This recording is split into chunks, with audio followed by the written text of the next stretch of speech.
Hi everyone, so this video is just focused on your learning task 2 I think it is. The learning task where we consider Frere's premise that education is never neutral, it's always political. And the task which encourages you to consider what sort of power is at play within your own educational context, what sort of influences are at play and shape the knowledge that is learned and the way that people educate within that setting. So begin to build up that sort of Frerean critique of our own area and understand how what we do is political and how that shapes what we do, or how learners learn, or the types of knowledge that learners are able to engage in our particular space. So I wanted to just chat through briefly this in the context of my own educational context, and just talk about some of the issues that are at play there. So as I think most of you will be aware, I teach into the sport and outdoor recreation context here, the undergraduate degree programme, and I particularly have an interest in sport and physical education. So I was going to focus this video on power at play within the context of physical education, because I spend a lot of time with future physical education teachers as part of my adult education environment. So I just wanted to talk you through what kind of power is at play amongst physical education teachers within a school context, just to begin to disentangle some of those issues and some of the ideas of what knowledge is produced and why, and what dominates within particular contexts and why. So before I get into it, I just wanted to show you a short clip which is from a film, Mr. Woodcock, North American film, and it's just a clip that indicates a PE setting, and although it's quite extreme, I think it's actually quite representative of a lot of the issues that occur within physical education within Western countries in particular. And certainly some of the issues that are raised within this clip we've found in research that we've been doing in how PE is delivered in Australia, in the UK, in New Zealand. So it is quite representative of what happens in PE. So I thought it might be helpful just to show you that to start with, so you can sort of get a grip with what my context is and what it sort of looks like. So hopefully this will work. Hang on 2 seconds.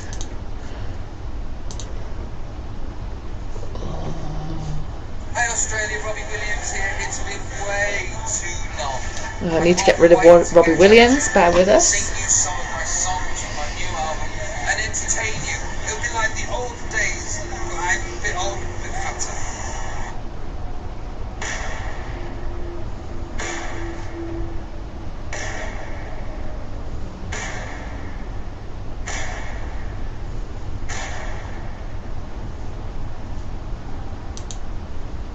What is this?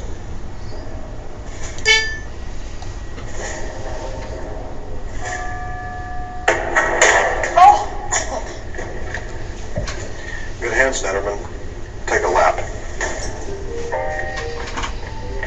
By itself, a basketball is just a round sack of air, like many of you. But in the hands of someone properly trained in its use and skilled in its art, this ball can do great things. Oates, I can hear you wheezing from here. Take a lap. Lose the asthma. To survive outside these walls, you need more than just math and science. The world does not stop for people who can spell fancy words or tell you the capital of Montana. Capital of Montana, Watson? Helena? Who cares? Take a lap. The only thing that matters in this world, ladies, is strength. Strength of body and strength of mind. Now, if you're not strong enough by the time you leave these doors, you may as well give up and go home to your mamas. Or grandma. Put your hand down, Lewis. We all know your parents died. Give it a rest.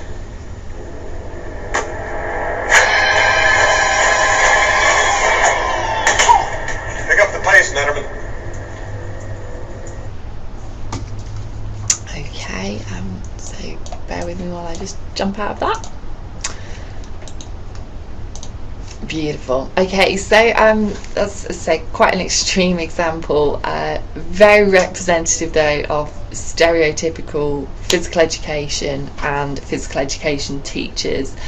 And whilst I wouldn't claim that practice across the board represents that. I've definitely seen examples of that even within recent research over the last couple of years, so quite scary really in terms of how PE is delivered and the role of the educator within that context. So moving on to our power at play and thoughts of power at play, physical education as an education space definitely privileges particular types of knowledge. So the knowledge that we see most often coming to the fore is the value of team sports and team games in particular. So if you consider physical education as a site where we can provide young people with an education about how to lead physically active lives, we start to see discrepancies in what they're actually learning and what probably they should be learning, with this dominance on team games and sports. So we know within Western societies that participation in team sports outside of school is on the decline, the voluntary sports clubs on the decline, and so there's a sort of disconnect between what young people are learning at school within the physical education environment and what they learn, what they actually then go on to do in their adult lives. So it's privileging particular types of knowledge that may not be particularly valuable to the learners once they move into other aspects of their lives. Within this focus on team sports and games is a real emphasis on competition, winning and losing, and I think within physical education more than any other academic subject in the school context, it's a very visual display of whether you're successful or not, because people can see you're performing in front of others, so there's a lot of surveillance that goes on within that educational context. High ability counts is another sort of type of knowledge that is generated in that setting in the way that people teach. Low ability is not valued, and that sort of came through I think in the YouTube clip, in terms of the discrimination against people that aren't as physically fit, aren't as physically able. There's a real ethos within physical education of the importance of discipline, of fitness, of regulation of the body, and that type of knowledge is again gets a real status position in terms of what kids learn and what they should prioritise. And this really comes from the history of physical education, and particularly what emanated out of Britain in the post First World War period, where it was decided that soldiers basically hadn't been fit enough for war and for battle, and so this needed to be more greatly integrated within the school context to make sure that they were having an opportunity to become fit and able and regulated. So physical education was very much designed and developed along the ethos of preparing men for battle, essentially, and it hasn't lost that discourse in modern society. It has retained that historical focus and historical privileging on that particular type of knowledge. So in terms of what is learnt in that space, I would say that's the key knowledge that comes to the fore, and kind of where the power in physical education lies with those young people that have got high ability, that can engage in those sorts of discourses. In terms of the educators, physical education as an educational space privileges particular types of teaching approaches.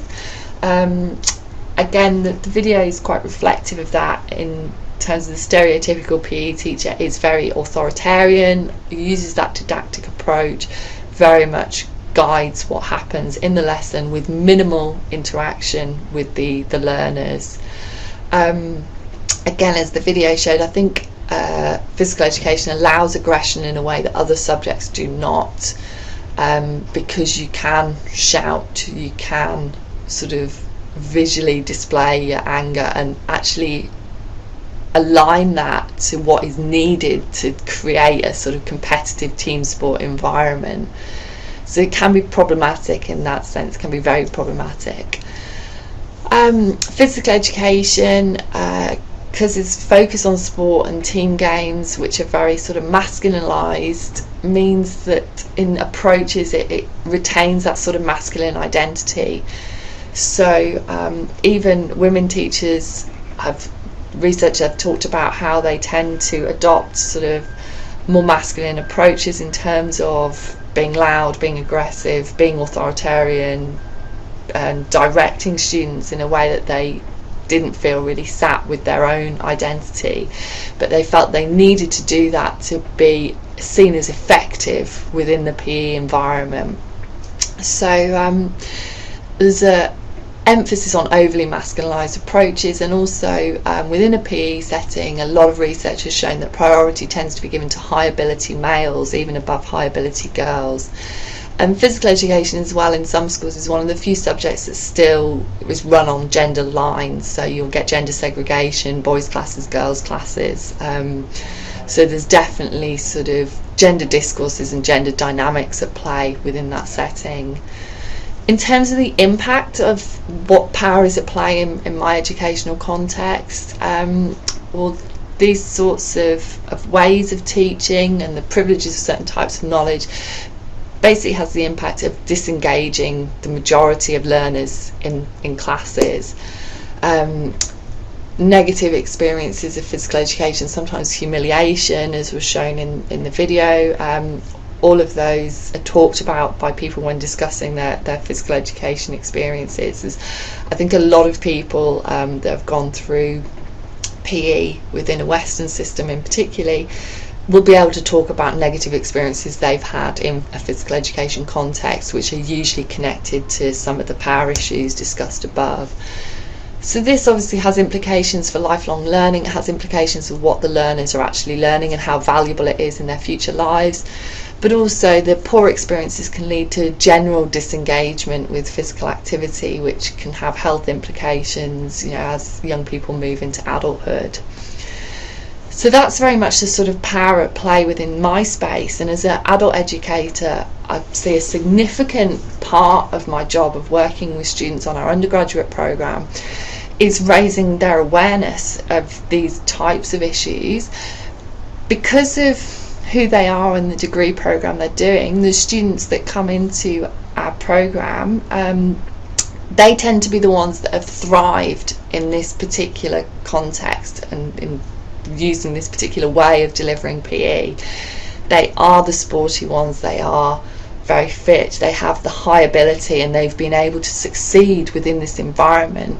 So it can be incredibly challenging trying to get them to consider that this type of setting and this type of knowledge and the power that exists within this setting is inappropriate and is excluding a large majority of those that participate. So key part of the job of the Sport and Outdoor Recreation team here is to assist students with tools to begin to deconstruct and understand what power is at play in their setting and what the problems are with this, and to consider whether they are going to continue to maintain these ethos and discourses when they go out into their future careers, or whether they're going to look to change them and how they might attempt to change them. And I think one of the biggest issues we have, what we're doing a lot of research on at the moment, is that what we're finding is even students that want to go out and change these types of dominant power and knowledge base within physical education go out into the real world and go out into their schools and struggle to do that. So we're really trying to look at how we can actually better assist them through the degree programme to begin to make those changes. So what we're finding is because students are unable to sort of make those changes, these discourses continue to prevail, even though we've been researching in this area for sort of 40 odd years, saying that the current state of physical education is ineffective and inappropriate.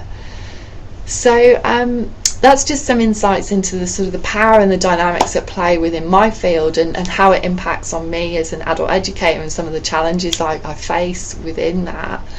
So what I'd encourage you to do for this learning task is to sort of map out a similar kind of thought process for your own field, or maybe a field if you're not involved in education as a deliverer, maybe a field that you've been involved in as an adult learner or as a learner, and just consider what sort of knowledge was privileged, what were the power dynamics going on within that, and how does that align with Frere's notion of education as being political.